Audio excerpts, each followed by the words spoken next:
कौन है? पारस।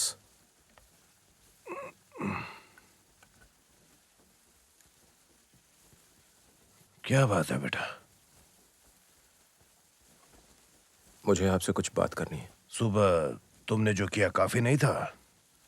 तुमने उसे उंगली दिखाकर धमकी दी, है ना? अगर वो जमीन खरीदेगा तो तुम उसे मारोगे, है ना? खुद को बहुत बड़ा 30 मार खां समझता है।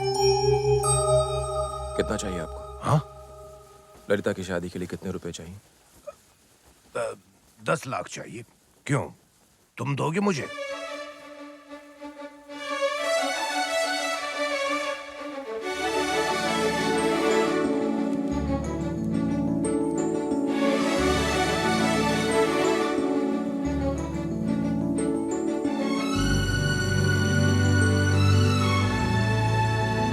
अब तक आपने बहुत कुछ खोया है।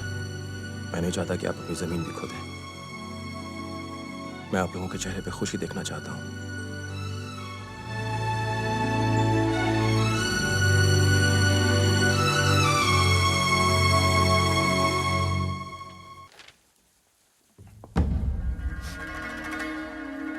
हाँ, कम सिट डाउन। मैं तुम्हारी फाइल्स देख रहा था। 1991 बिलासपुर। हाँ? तुमने भाषण के दौरान एक लीडर का कत्ल कर दिया। Well, coming to the point, अभी हाल ही में बिल्कुल उसी तरह का एक मर्डर हुआ है, अपोजिशन लीडर सयाजी रेड्डी का। हमारी कुछ मदद कर सकते हो? ये किसी पेशेवर का काम। इतने यकीन से कैसे कह सकते हो? टेलीस्कोपिक गन, निशाना सर के बीचों बीच, महंगी सुपारी। ओह, कितने की होगी सुपारी?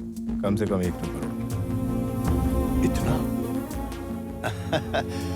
पुलिस में काम करने से अच्छा ऐसा कोई काम कर लो तो लाइफ सेटल हो जाए। इतना पैसा कोई कहां छुपाएगा? बैंक में। बैंक में?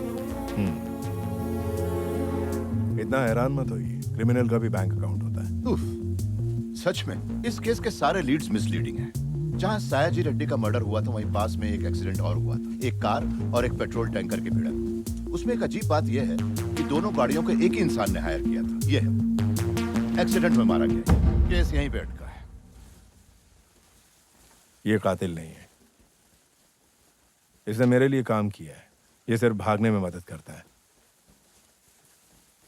मर्डर किसी और ने किया है। कौन है वो? नंदू। नंदू? कैसा दिखता है वो? लंबा दिखता है। आंखें कैसी होंगी उसकी? शिकार की तलाश में निकले एक शेर की तरह, गुस्से से भरी मगर पहनी। आप उसे ढूंढ नहीं पाएंगे।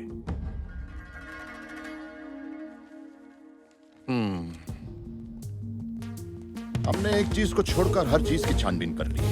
फैक्ट्स। That's such.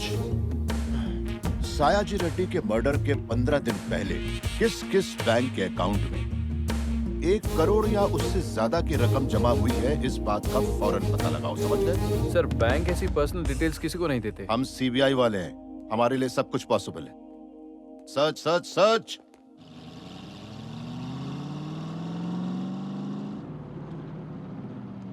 अच्छा, ये 1 लाख का लोन कैसे मिलेगा? हाँ, पहले पुराना तो चुका। पुराना चुकाने के लिए तो चाहिए। ये यहाँ क्या कर रहे हैं? मेरा पोता पारस। हाँ, मैंने सुना कि वो वापस आ गया, जानकर बहुत खुशी हुई। उसने मुझे एक चेक दिया है। मैं तनुकू मंजीरा बैंक से बोल रहा हूँ। मुझे अकाउंट नंबर 791849 का एक चेक मिला है। हाँ, कस्टमर मेरा खास दोस्त है। बैलेंस देखकर मुझे बता दो तो फिर मैं यहाँ से इन्हें कैश दे दूँ। बैंक काफी अच्छा है सर। और ये लड़की? सर अपना काम उस तरफ है। हेलो। उसका नाम नंद गोपाल है सर। Account number 719849। 2 साल पुराना अकाउंट है सर। जिसने उसे इंट्रोड्यूस किया उसकी कोई डिटेल्स? हमने उस एड्रेस का पता लगाया पर वो एड्रेस नकली था सर। बैलेंस कितना है अकाउंट में? 2 करोड़ सर। हाल फिलहाल कोई ट्रांजैक्शन? हाल ही में 10 लाख रुपए ट्रांसफर हुए हैं सर। कौन सा बैंक? तनुकू मंजीरा बैंक। नाम? प्रसाद। तुम्हारा नहीं? नंद गोपाल। नंद गोपाल। हम कहाँ जा रहे हैं सर? हाँ, बैंक।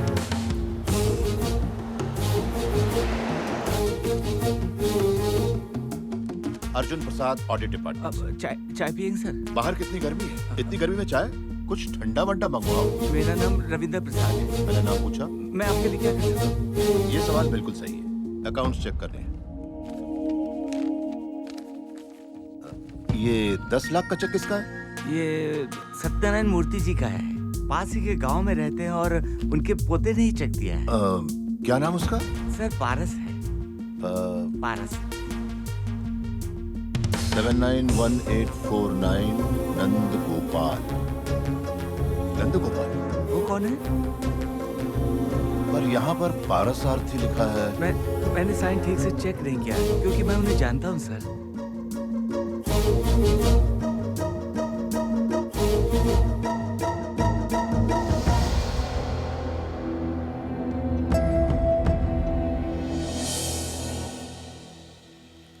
हेलो। नंदू? हाँ।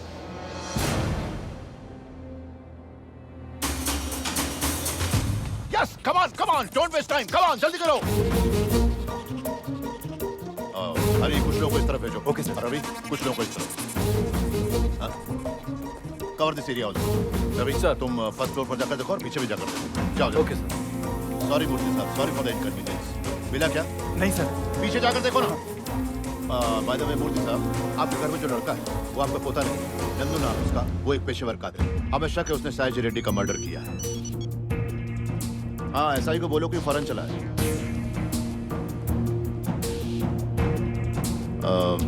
आई एम सॉरी टू से दिस सर, आपका पोता ट्रेन में मारा गया। उसकी बॉडी गांधी हॉस्पिटल के मुर्दा घर में रखी। क्या हुआ? भाग गया सर। पता था मुझे।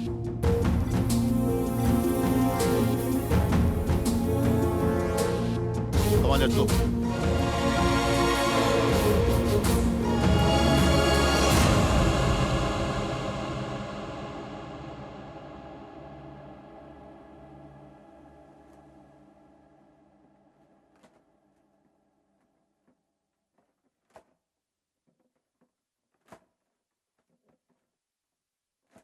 इस घर में हमारे साथ एक गैर हमारा बनके हमारे ही जज्बातों के साथ खेलता रहा और किसी को पता भी नहीं चला। उसे अपने हाथों से खाना खिलाया, उसे अपने दिल में बिठाया, उस पर भरोसा किया और आज उसी भरोसे का कत्ल करके चला गया। अगर एक बार सामने आ जाए तो उसे जमीन में गाड़ दूंगा। वो 12 साल बाद घर लौट कर आया था। हमें लगा वही हमारा पारस है। तो देख लिया अंजाम। अच्छा हुआ पुलिस शादी के बाद आई, पहले आती तो न जाने क्या हो जाता। होता क्या, समाज में हमारी नाक कट जाती, हम किसी को मुंह दिखाने के काबिल नहीं रहते, बिरादरी वाले हम पर थूकते और बेटियां कंवारी रह जाती। बात यहीं पे खत्म नहीं होती। अगर हमारी बेटी की शादी रुक जाती ना तो हमारे 10 लाख बर्बाद हो जाते।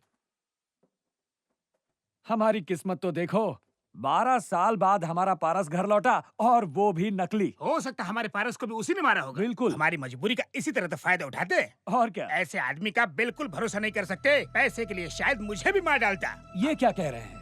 बिल्कुल सच बोल रहे हैं, वो एक नंबर का धोखेबाज है। लल्लन के सर पर बंदूक रखकर उसने उसे आपकी जमीन से खदेड़ कर आपको अपनी जमीन दिलाई। आपको कभी पता नहीं चलेगा कि उसने क्या क्या किया है। आपकी बेटी की शादी में 10 लाख रुपए खर्च हुए। आप लोगों ने जमीन नहीं बेची, आपकी बीवियों ने गहने नहीं बेचे, यहाँ तक कि बाबूजी ने किसी से उधार तक नहीं लिया। तो फिर ये शादी हुई कैसे? उसने पैसे दिए। उसने 10 लाख का चेक आपके बाबूजी के हाथ में दिया। किसी को ये बात मालूम है? नहीं मालूम। पर आप लोगों को लग रहा है कि आप लोगों ने अपने पैसे खर्च करके ये शादी करवाई है, इसीलिए आप लोगों से धोखेबाज बोल रहे हैं। पंडित जी के घर बिजली आ गई, उनकी बेटी का ऑपरेशन हो गया, उस घर में आज सारी खुशियां हैं। किसने दी इतनी सारी खुशियां? ऑपरेशन के इतने सारे पैसे कहां से आए? उसी ने दिए। 3 लाख रुपए दिए, मैंने देखा है। कोई अपना सगा भी इतना नहीं करता है। सच कहूं तो वो हम सब की जिंदगी में एक फरिश्ता बन के आया है और आप सब लोग उसे शैतान कह रहे हैं। पर आप सबको ये सब कहां दिखेगा? जो खुद को नहीं समझ पाए वो उससे क्या समझेंगे?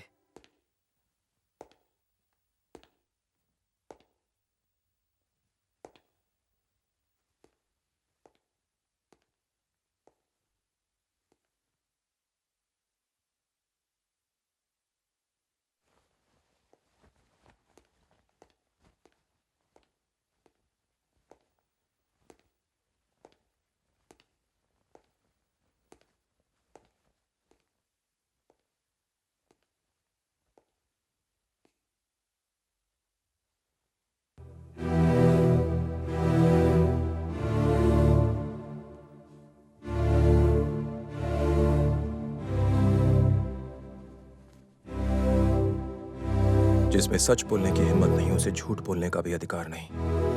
मुझ में हिम्मत है। मैं यहां आप लोगों को पारस की मौत की खबर देने आया था, और उस मां की आंखों में खुशी देखकर कैसे कहता कि उसका बेटा मर गया है। पारस के लिए आप सबका प्यार देखकर मैं ये कभी नहीं कह पाया कि मैं पारस नहीं हूं।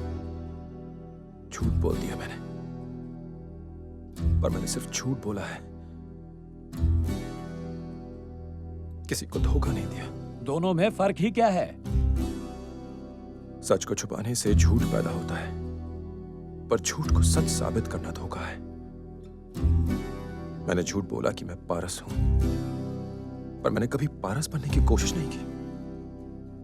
पर मैं आप लोगों की खुशी के लिए अब तक पारस बना रहा। आप लोगों के प्यार के सामने मेरा सर झुक गया। पुलिस से बचने के लिए मैंने भागने की कोशिश की, पर मेरे समीर को यह बात गवारा नहीं हुई, क्योंकि मुझे इस घर में दो लोगों को जवाब देना है। एक तो आप, और दूसरी